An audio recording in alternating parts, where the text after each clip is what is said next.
जेणेकरून त्या भावनिक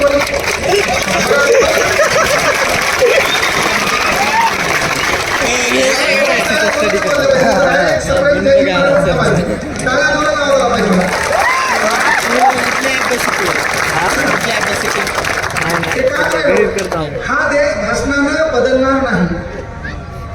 12 शतकापासून संत महात्मे बोलून गेले. सुधारले का? बघा चला जोरात सुधारले का?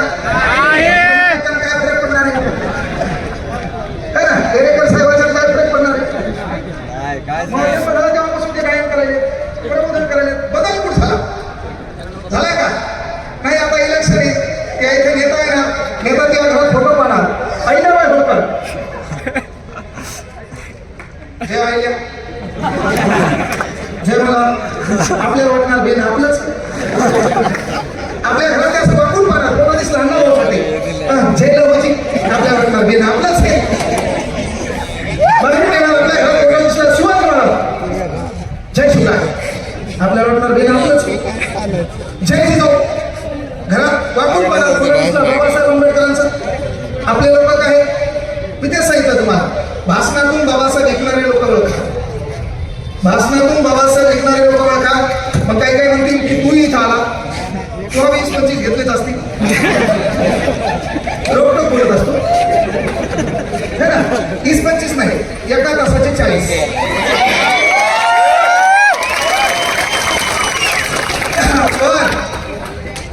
अरे ज्याला मायबाप नाही, ज्याला शिकण्याची इच्छा आहे, केवळ भाषणात डॉक्टर बाबासाहेब आंबेडकरांना बोलायचं नाही. त्यांची गरिबी आणि त्यांचा संघर्ष सांगण्यापेक्षा समाजासाठी तुमचं योगदान लागल. इथं बसलेले एखादं गोरगरिबाचं लेकरं ज्याला मायबाप नाही, शिकण्याची इच्छा आहे, व्हॉट्सअप इंस्टाग्राम आणि फेसबुकवर त्या दलिंदराचं अकाउंट नाही, त्याला परभणी घ्यायचं. नोकरी लागेपर्यंत तो खाना पिणं राहणं आणि पूर्ण फ्री करेल.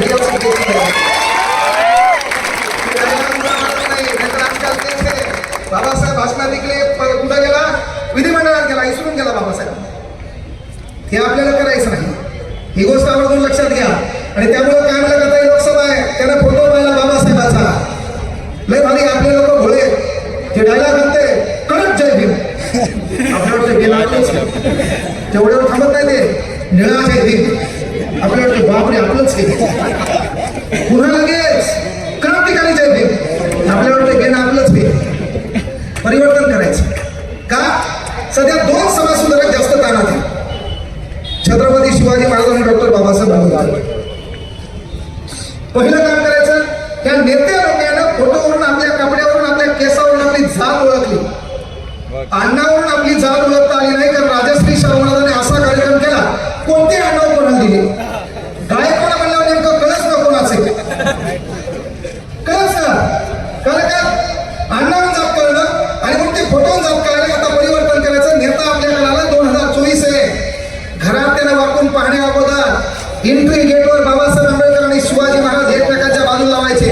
बाहेरून आलेलं कोमात गेलं पाहिजे. हातलं फिरून नेमकं आहे कोणाचं, यांचा कार्यक्रम आपण करायचा का? ते परिवर्तनाशिवाय पर्याय नाही, ते आपल्याला करावंच लागेल. ते केल्याशिवाय पर्याय नाही. सांगायचं तात्पर्य डॉक्टर बाबासाहेब आंबेडकर 1924 ला परत आले. परत आल्याच्या नंतर डमणीत बसले. सुटाउटात आलेला आपला बाप आहे. सुटाउटात डॉक्टर बाबासाहेब आंबेडकर आलेले, डमणीमध्ये बसले. आणि डमणीमध्ये बसल्याच्या नंतर डमणी चालू झाली. आता आपल्या देशात सगळे 10-15 मिनिटं एकत्र बसलो, आणून एखाद्या ट्रेनमध्ये चाललो, बसमध्ये चाललो, एखाद्या कार्यक्रमात भेटलो, तर आपल्या दलिंदराची सवय आहे आपली जात माहीत करून घ्यायची. माझा डायरेक्ट जात विचारत नाही, तुम्ही कोणत्या जातीचे असं विचारत नाही. ते पहिल्यांदा विचारलं तुमचं आडनाव काय. मग तुम्ही म्हणले कदम. आता कदम नेमकं कळत नाही नेमकं कोणत्या जातीचे. म्हणजे पुढचा दलिंदर प्रश्न विचारते, तुमचे मामा कोणत्या गावात आहे, मामाचं नाव काय, गायकवाड. बर त्यांची पोरगी कोणा दिलेली, सोन कांबळे. हा आपलंच आहे. जय देव जय देव. हे बेने पहिले ओळखायचे हो.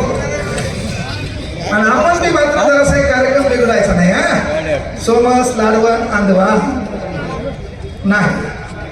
बाबासाहेब आंबेडकरांनी एवढ्या मोठ्या धर्माचा तीव्र अतिरेक असताना, सर्वात मोठी गोष्ट प्रतिरोध असताना, त्याला झुगारून तुम्हाला मला एक चांगला धर्म दिला आहे. पण आपल्यातल्या बाया सध्या रविवारी दिसायला कुठं माहितीये का? मंदिरात. मी बोललेलं जर कळलं असेल कसं म्हणलं असेल मग तू झोपेत म्हणायला पाहिजे का नाही? बाबासाहेबांनी एवढा चांगला धर्म देऊन तू कुठे चालली? म्हणजे ते आपले तिकडून इकडे चालले काऊन? तर म्हणजे तिकडे स्वातंत्र्य आहे. आणि तू मेलेली बाबासाहेबांना सर्व व्यवस्था बदलली. तुला राष्ट्रपती पदापर्यंत जाण्याचा अधिकार दिला, तुला शिक्षक होण्याचा अधिकार दिला. तुझ्याकडे स्कूटी आली, हँड क्लोज आले, सँडल आली, झुकून सेल्फ मारली, ऑफिसला चालली, पण तरी पुन्हा राहिली नाही मला स्वातंत्र्य नाही. आता तू कोणतं स्वातंत्र्य द्यायचा? तू रील टाकायली, आणखी काय द्यायचं? का म्हणलो मी या भारतातल्या तमाम महिलांना सांगितलं, कधी वाटलं युट्यूब पाहत असेल तर युट्यूबला एकदा हिंदू कोड बिल टाका. जगातला एक ना आपला बाप आहे, मंत्रिपदाचा त्याग करायचा माणसाला. का मी तर भारतातल्या तमाम महिलांना म्हणत असतो, तुम्ही हरिपाठाला जा, कीर्तनाला जा, तुम्ही विहारामध्ये जा, तुम्ही चर्चमध्ये जा, सर्व ठिकाणी जा. मात्र जाताना चौकामध्ये असा हात करून हातात संविधान घेऊन आपला बाप उभा आहे त्याच्या पायी पहिले नतमस्तक व्हाल म्हणून दुसरीकडे जा. त्यांनी सांगितलं आता तू बहीण आहे, त्या भावाचं लग्न झालं आणि आपले आईबाप जिवंत नाहीत आणि मग दिवाळीला भीम जयंतीला आपण घरी गेलो. घरी गेल्यावर समजा आपल्या भावानं आपल्याला साडी चोळी केली नाही, ताण घ्यायचा नाही. आपल्या बापानं हिंदू कोडबिलामध्ये अधिकार दिला, बापाच्या प्रॉपर्टीमध्ये पोरीचा आणि पोराचा समान हक्क. मग जर आपल्या दलिंदर भावानं आपल्याला साडी चोळी केली नाही, त्याला खटला ठोकून डॉक्टर बाबासाहेब आंबेडकर की जय. 2 एकर शेती आपल्यावर घे, किती साड्या घ्यायच्यात है ना. त्याला समजा आपला विचार नाही केला. जुना काय होता, एक माणूस 5 बायका. आता पहिली विचारावं लागते करू का.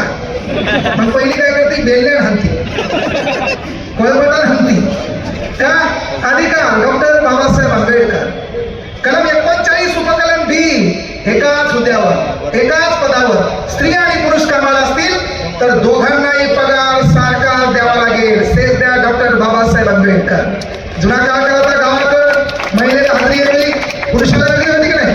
पुरुषाला पगार जास्त, महिलेला वेगळा. दोघं शिक्षक आहेत, दोघं शिक्षक आहेत, पगार कोणाला सारखा कमी होईल का? नाही. कोणा केलं हे? बाबासाहेब आंबेडकरांनी. कोणी केलं? बाबासाहेब आंबेडकरांनी. आणि दमनीत बसले, दमनीत बसल्याच्या नंतर दमनी चालू झाली. चालू झाल्याच्या नंतर सुटा बोटात आहे, वयवर्ष 30-32 आहे, स्मार्ट आहे, चेहऱ्यावर महत्वाची गोष्ट, डोळ्यावर गॉगल लावलेला आहे, हातात एक व्हिजन आहे, हातात पुस्तक वाचणं चालू आहे. या देशात कशासाठी आलो, मला व्यवस्था काय बदलायची आहे. त्या डमनीत चालता चालता डमनीवाल्याने विचारलं, तुमचं आडनाव काय?